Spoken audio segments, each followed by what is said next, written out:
Iya Bang, selamat malam pemirsa. Tumben nggak pakai dasi nih. Memang gaya baru.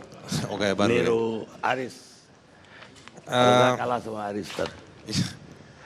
Sebenarnya ada beberapa hal yang ingin saya sampaikan. Pertama, saya mau menegaskan sekali lagi dalam situasi beberapa hari ini terkait soal Papua. Sepertinya negara atau pemerintah itu kerja keras untuk merespon peristiwa di Surabaya dan juga apa yang terjadi di Papua, respon terhadap peristiwa yang ada di Surabaya.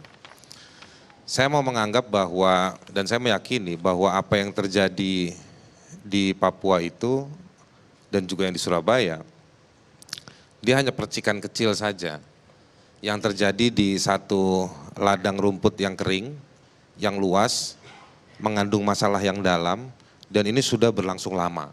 Jadi lama, luas, dan dalam. Tadi teman-teman sudah banyak membahas, Otsus itu juga dilahirkan, yang 20 tahun lalu itu lahir sebagai upaya untuk resolusi konflik. Ternyata hasilnya ini yang kita lihat hari ini. Lalu juga perlakuan-perlakuan terhadap saudara-saudara kita yang dari Papua, saya pikir tidak berubah. Respon peristiwa atau respon dari 1-2 minggu belakangan ini, itu menunjukkan itulah masalah kita. Jadi sebetulnya harusnya kita ngambil pembelajaran yang baik dan tenang dari situasi yang terjadi belakangan ini, tetapi cara meresponnya juga menggambarkan problem kita melakukan treatment terhadap Papua dari kurun waktu yang panjang tadi itu. Jadi saya khawatir apa yang dilakukan oleh pemerintah hari ini justru sebetulnya business as usual. Ngirim pasukan, bikin operasi. Teman-teman dari Papua, dari kemarin saya setiap malam dapat laporan, ada kekerasan gara-gara respon tersebut.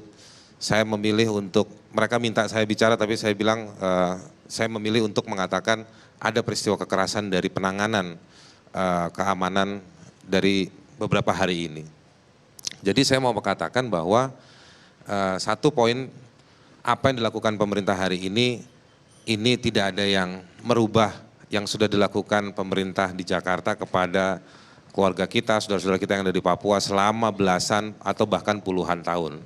Jadi pendekatannya pendekatan kekerasan lagi, keamanan lagi.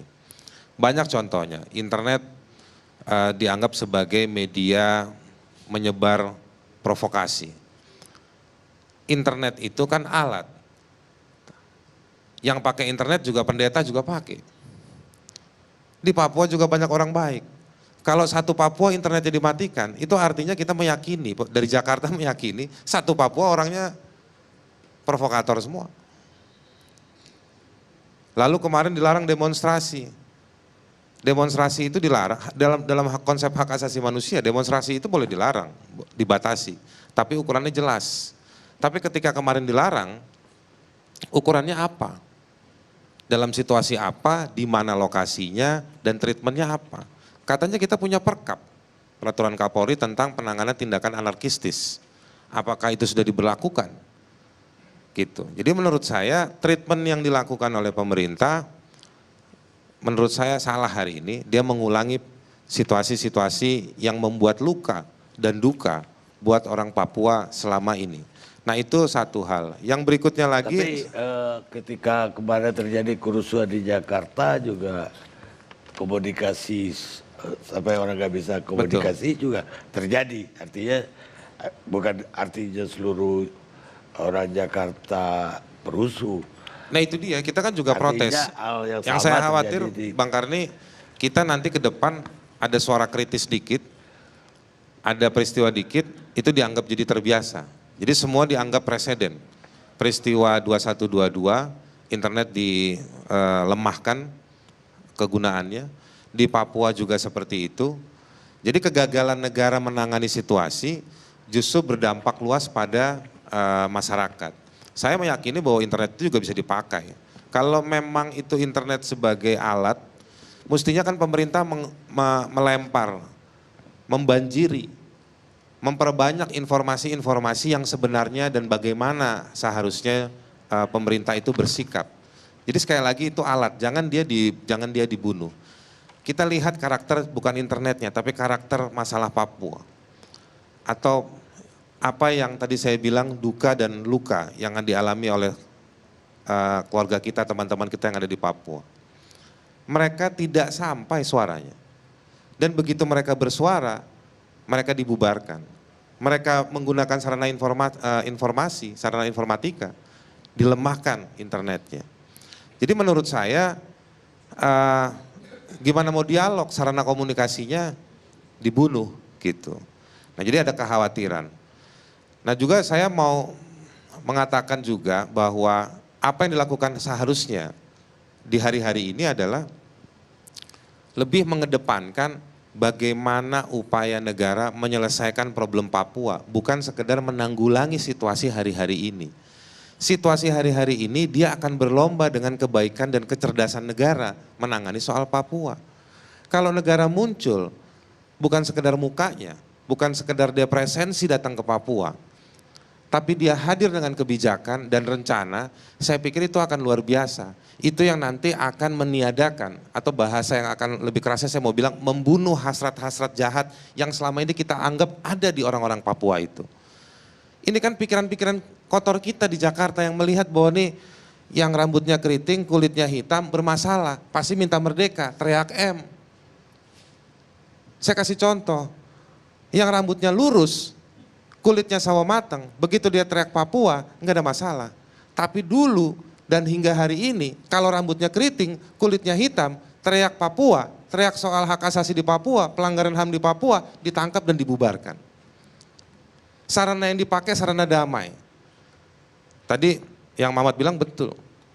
Banyak asrama-asrama mahasiswa Papua itu yang digerayangin. Ini bukan cerita baru.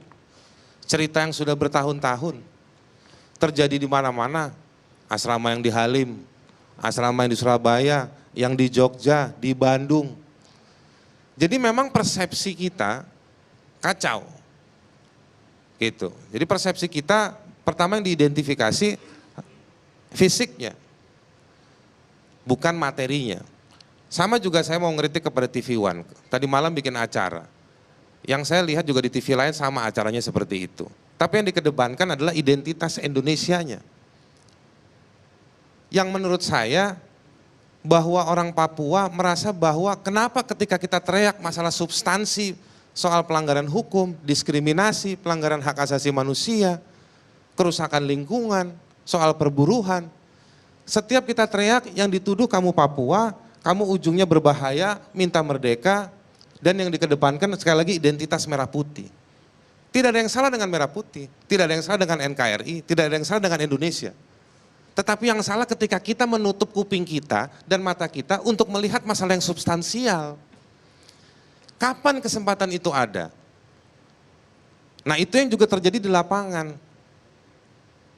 Yang terjadi di lapangan, mobilisasi merah putih sekarang dibenturkan dengan teman-teman yang rambutnya keriting dan kulitnya hitam. Dan ini bahaya. Buat teman-teman yang tidak keriting dan tidak hitam kulitnya, tapi dia tidak juga pusing dengan masalah ini, karena dia masih bertarung hidup, tapi tinggalnya di Papua, jadi korban juga.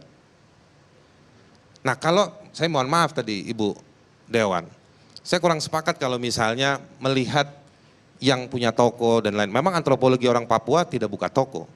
Tetapi kalau kita mau kritis terhadap para pendatang, saya mau mengkritik adalah kita harus melihat pendatang yang tidak terlihat, yang mengambil tambang di Papua, ngerusak lingkungan di Papua, tidak bayar buruh tenaga kerja di Papua, tidak mengalihkan teknologi kebuat orang Papua, dan ini bertahun-tahun.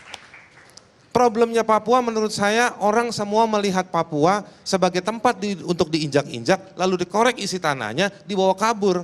Kalau cuma berdebat soal 92 triliun, tidak ada rumah sakit Siloam atau tidak ada rumah sakit apapun, murah. Yang diambil dari Papua itu jauh dari 92 triliun, jauh lebih mahal, tapi duitnya kemana? Siapa yang menikmati? Jadi kalau mau bicara soal penyelesaian soal Papua ini, jalan terbaik bukan cuma soal dialog damai. Kalau dialog damai, saya orang yang percaya di Indonesia ini, orang yang paling sopan di Republik ini adalah orang Papua. Orang yang paling baik bahasa Indonesianya di tanah pertiwi Indonesia ini adalah orang Papua. Saya alami itu. Jadi menurut saya, kalau cuma dialog, mohon maaf Bu Adriana nanti ini pasti ngebantah, dia soalnya jaringan dialog Papua, JDP. Saya dialog itu anggap penting, tetapi keterbukaan dari Jakarta, mengevaluasi bukan hanya soal keamanan dan juga soal penegakan hukum, tetapi juga mengevaluasi praktek-praktek bisnis yang ada di sana. Karena tujuan semua merusak, memelihara kerusakan, memperburuk situasi di Papua ini dalam rangka ngerampok. Siapa yang mau bongkar perampokan ini? Maksud ada pengusaha. Praktek bisnisnya, pengusaha juga ada yang baik. Tetapi sejauh mana orang Papua itu punya keterlibatan yang progresif. Nah ini semua yang harusnya saya pikir dilihat. Jadi bahwa maksudnya pengusaha tadi menurut Bang Karni enggak juga. Tetapi banyak orang datang ke sana. Tambang kan maksudnya. Enggak cuma hanya soal tambang, ada banyak bisnis di sana. Perkebunan juga ada, makin luas sekarang. Nah tapi sekarang ada orang-orang yang datang ke perusahaan-perusahaan itu mencoba mengambil kenikmatan, turut serta di sana.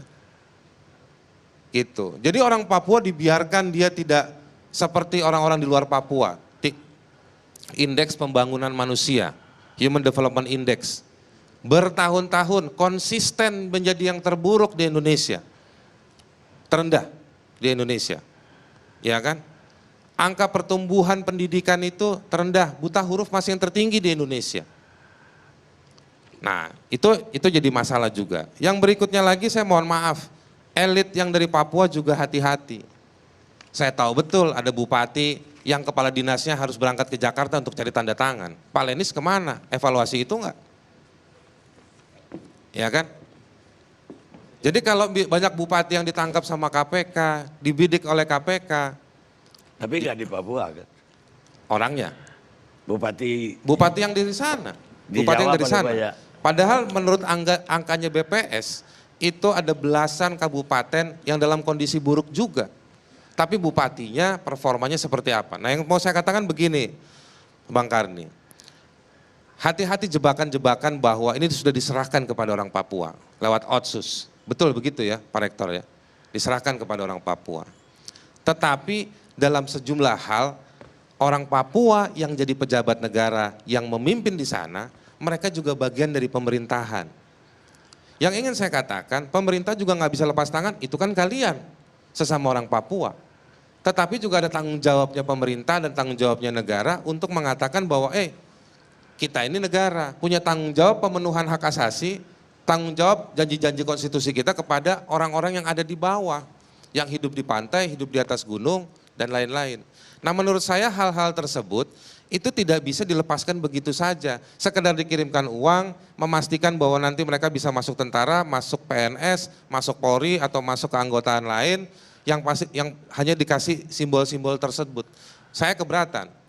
Nah berikutnya yang ingin saya sampaikan adalah soal pelanggaran HAM. Pak Wiranto bilang, atau saya bilangnya begini deh, zamannya Pak Luhut bin Sarpanjaitan ketika dia jadi Menko Polhukam, saya tahu betul ada sejumlah teman yang bolak-balik ke kantor Menko Polhukam mendiskusikan soal bagaimana penyelesaian sejumlah kasus yang diprioritaskan. Yang itu dianggap bisa membangun kepercayaan diri buat orang Papua bahwa hukum ditegakkan. Kasus Wamena Wasior sebagai contoh, Komnas HAM diundang, kepolisian diundang, sejumlah pihak kejaksaan juga diundang. Tapi begitu Pak Luhutnya diganti oleh Pak Wiranto, nggak ada penyelesaian, nggak ada kabar. Jadi begitu tadi saya dengar bahwa dia bilang mau penyelesaian penegakan hukum dan lain-lain, buktinya nggak ada. Sekali lagi ini akhirnya berujung pada statement dan spanduk, cinta damai, dialog dan lain-lain, tapi konkretnya nggak ada Bang Karni. Jadi menurut saya yang juga memperburuk situasi ini adalah soal praktek yang diskriminatif. Kalau orang Papua yang melakukan penegakan hukum, pelanggaran hukum cepat prosesnya. Tapi jika ada aparatur negara yang melakukan pelanggaran hukum kepada warga, prosesnya lama sekali. Orang Papua jadi tanya, ini sebetulnya ada apa? Ya, tapi apa aja Papua ngalamin itu? Bagaimana Bang? Apa aja orang Papua yang mengalami itu? Ya kita nggak bisa mengeneralisir. Ya nggak generalisir lah, tapi kalau lihat contoh-contoh. Contoh-contoh betul ada, tetapi kan sekarang begini, hal tersebut dialami juga oleh warga negara di tempat lain. Tetapi ada hal-hal tertentu yang khas. Tadi yang saya sebutkan di poin-poin awal. Ya. Misalnya cara berpikir kalau orangnya rambutnya keriting, kulitnya Ya, gelap, itu. dia ada praktek. Tadi saya lihat di TV misalnya, ada sweeping kepada perempuan Papua. Identifikasi awalnya kenapa sampai orang itu bisa di sweeping, saya nggak ngerti apa. Perlu penjelasan. Nah, lalu juga sekarang saya mau men-challenge pendapat Menko Polhukam tadi sebagai orang pejabat yang ditunjuk soal internasionalisasi. Menurut saya begini, di hari seperti ini, di zaman seperti ini nggak usah baper lah. Hak asasi manusia itu sesuatu yang nilai yang dipercaya. Ada orang yang peduli pada Palestina, seperti Menlu kita bikin konferensi soal Palestina, tapi kenapa kegiatan internasional mau peduli soal Papua jadi keberatan? Gitu. Kalau mau bicara isu merdeka silakan, tetapi soal internasionalisasi nggak usah terlalu sensitif. Karena memang persoalan-persoalan hak asasi manusia berlangsung lama, mendalam, memburuk, yaitu ya boleh dan internasional juga perlu mempertanyakan. Dan kita juga sebetulnya mempertanyakan juga sejumlah negara yang punya kepentingan bisnis di Papua, negara-negara Eropa dan Amerika Utara, apa tanggung jawab kalian? Begitu kalian ngambil keuntungan dan kenikmatan dari Papua, tapi kalian nggak bisa bersuara buat orang Papua. Jadi menurut saya, sekali lagi ini modus bagaimana negara menuduh pihak lain, menuduh menggunakan simbol kita ini merah putih, ayo merah putih, tapi saya menagih bukti. Undang-undang tentang HAM itu ada lambang Garudanya. Undang-undang soal Pemda ada lambang burung Garudanya. Undang-undang Otsus ada burung Garudanya. Tetapi implementasinya di mana? Jadi menurut saya kalau sesuai dengan judul diskusi kita, solusi jalan terbaik apa untuk Papua? Menurut saya dialog harus segera itu harus, tetapi sekali lagi datanglah kepada masyarakatnya, kepada warganya, bukan kepada pejabatnya, dan juga mendiskusikan persoalan-persoalan yang sangat mendasar ada di masyarakat. Jangan bicara soal ayam, sama orang Papua bicara soal babi, karena itu antropologinya orang Papua. Jangan bicara soal gedung, jangan bicara soal harga semen, karena orang Papua itu bahagia dengan honai.